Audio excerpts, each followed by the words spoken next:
Today, we're going to pull back the curtain on a hidden world. It's a world that lives, breathes, grows, and dies all around us, and even inside of us, every single moment. So, let's dive right in. I want you to picture something. Imagine a bustling city, right? It goes through a massive population boom, then struggles with resource shortages, and then it collapses. Now, what if I told you that this entire drama, this whole epic story, could play out in a space smaller than a coin, all in less than 24 hours? Well, that's exactly the story of a bacterial colony. So our story starts right here, in what is basically a paradise for a bacterium. It's a brand new world, just overflowing with food and endless possibilities. And our city's founders, they're just a handful of bacteria who've just arrived on the scene. Now, the life of this microscopic metropolis plays out in 4 distinct acts. We're going to follow our colony from its quiet start, through an explosive growth spurt, into its fight for survival, and finally, to its eventual end. This is the classic growth curve for bacteria. Okay, let's kick things off with Act 1, the lag phase. We're calling it the calm before the storm. And for good reason. It might look like nothing's happening, but trust me, underneath the surface, it's a flurry of activity. So during this lag phase, you won't see any cell division. The population isn't getting any bigger yet.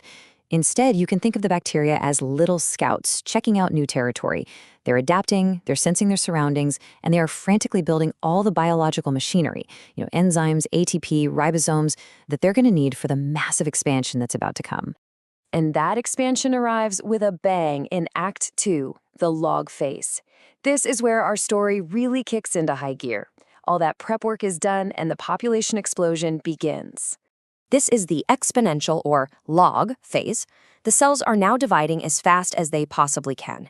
It's this simple but incredibly powerful process called binary fission. One cell splits into 2, those 2 become 4, then 8, 16, and it just keeps going. The population absolutely skyrockets.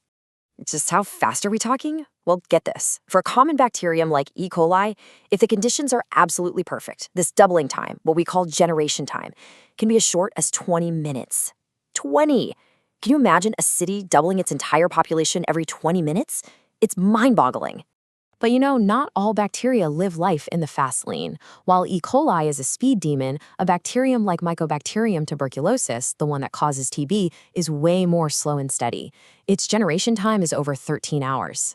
It's just a fantastic example of the incredible diversity of strategies out there in the microbial world. Of course, a city that's doubling every 20 minutes can't just keep expanding forever.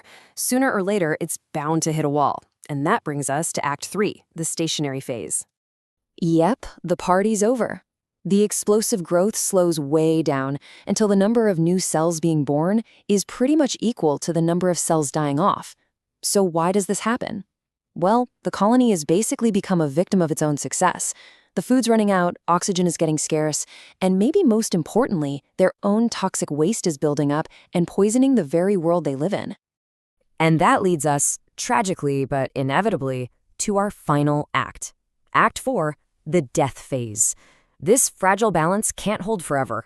The environment has turned hostile, and the metropolis starts to crumble. At this point, the death rate is way higher than the reproduction rate. The population just nosedives. The once thriving world is now just too barren and too toxic to support life. The Great Expansion led directly to this great collapse. So we've seen the whole story, the rise and the fall. But what are the fundamental rules that are actually running the show here? What does a bacterium really need to live, to grow, and to multiply in the first place? Well, it really all boils down to 2 things, energy and carbon. We can basically classify bacteria based on where they get these 2 critical resources. Photo means they get their energy from light, while chemo means they get it from chemicals. And auto means they get their carbon from CO2, while hetero means they get it from eating organic compounds. Now here's the key takeaway for us. Most of the bacteria that affect our lives, including pathogens, are chemoheterotrophs. They eat organic stuff for both energy and carbon, kind of like we do. So what does that diet actually look like? Well, they need macronutrients, the big, essential building blocks like carbon and nitrogen, and they need them in large amounts. But they also need tiny, tiny amounts of micronutrients, things like iron and zinc. Think of these as essential little helpers for all their internal machinery.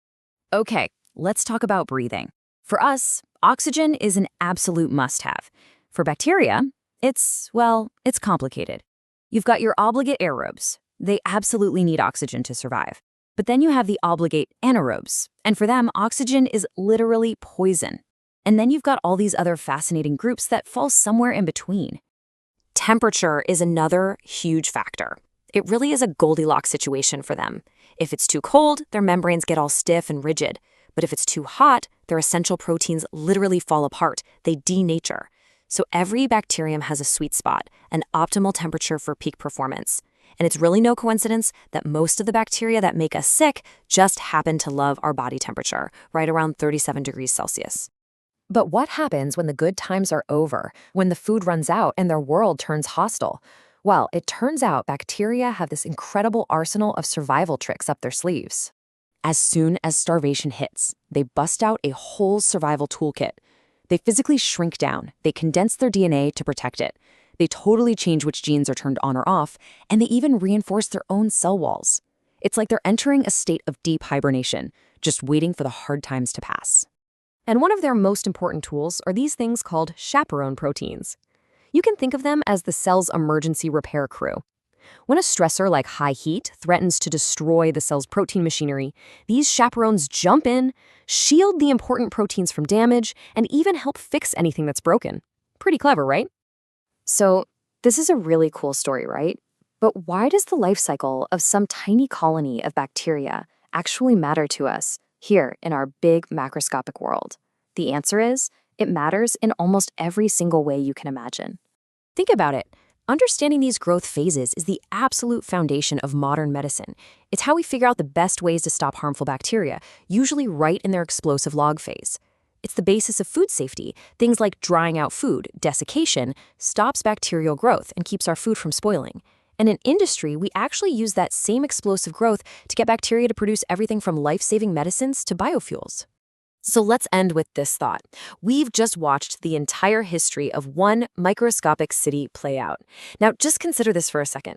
That same epic drama of life, of massive expansion, of struggle, and of death is unfolding right now, on your desk, on your own skin, on every single surface you can see.